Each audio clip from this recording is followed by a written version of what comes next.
you want the simplest way of knowing that you're a feminist? It's this. Put your hand in your pants. Tell me, have you got a vagina? Yes. And do you want to be in charge of it? Yes. Then congratulations, you're a feminist.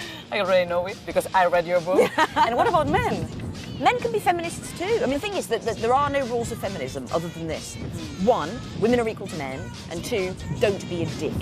If you turn around and go, no, men can't help us, that's being a dick. Per presentar a la periodista i escriptora Moran i fer-li justícia, m'hauria d'enfilar una cadira, alçar el puny en alt i dir a viva veu el seu nom, perquè ella és així, és una dona exaltada, una feminista exaltada, la més irreverent, divertida, punky, lúcida, ràpida, malparlada i inspiradora del panorama literari internacional. Whenever someone says that's a taboo subject, you shouldn't talk about it, I go, no, that's unused material. That's something no one's talked about before. That's new.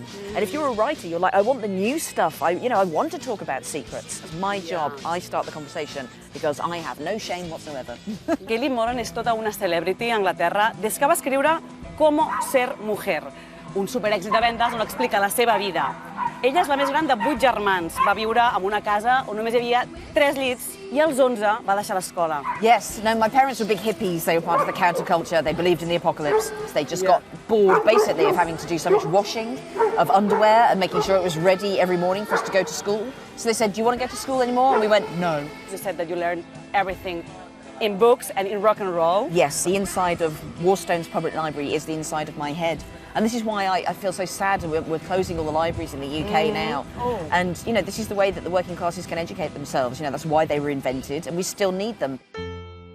Als 16 ja treballava com a periodista musical i als 18 tenia el seu propi programa de televisió i una columna a The Times, un diari on encara escriu a dia d'avui que li ha valgut 3 premis de la premsa britànica. Ara ha publicat Com es fa una noia, una novel·la molt autobiogràfica també, un manual neofeminista amb molt d'humor, molt de sexe, molta música i molta lluita de classes. Molto sex and multi musica, yes, definitely. That's definitely what it's about. You begin the book with Joanna masturbating Yes. with her tiny brother. I have to make it clear she's not using him to masturbate. He's asleep No. and she's very carefully made a wall of pillows. I'm tired of books where girls have their sexuality discovered by men.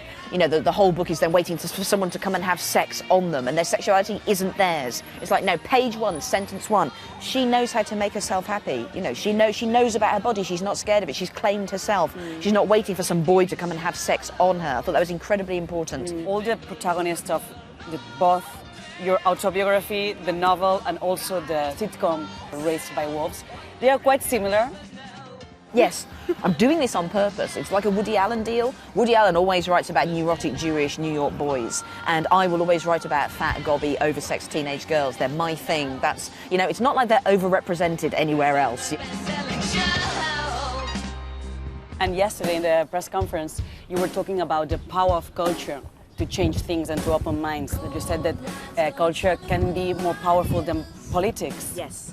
My big heroes are George Orwell and Charles Dickens, who both started out as left-wing polemicist, campaigning journalists, and then realised that there's only a certain amount of people who are going to read an angry newspaper article about poverty. And so they wrote books about this and explained it and put it into stories and made characters, and those are stories that we now know and are famous over the world. So that's why I started writing fiction. And that's why this is the best game in town. This is why culture is the thing that moves us fastest and quickest. Because if you organise a march to change something, that march will last for an hour and it will be on the news that night, and that's it. Culture marches forever. You put a book out, you make a film, you make these characters, you tell these stories, and they're still there 100 years later. People are still reading them and passing them on to friends.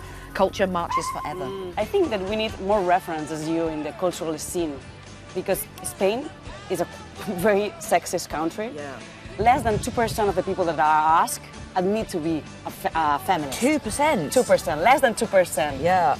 And I think that maybe if we had more references you in the cultural scene, people would change their mind. Well, you see, this is how things change. Like in America at the moment, kind of the biggest feminist movement that's going on there is fun. It's Tina Fey, Amy Poehler, and Amy Schumer, and they're putting these things on YouTube about contraception, about body image, about, when you stop being sexy when you're 50. These things are getting millions and millions of hits, not just because they're brilliant feminist ideas that make women feel better about themselves, because they're the funniest things that anyone's making out there at the moment. Like, the funniest people in the world right now are women talking about feminism. And that the revolution should be fun.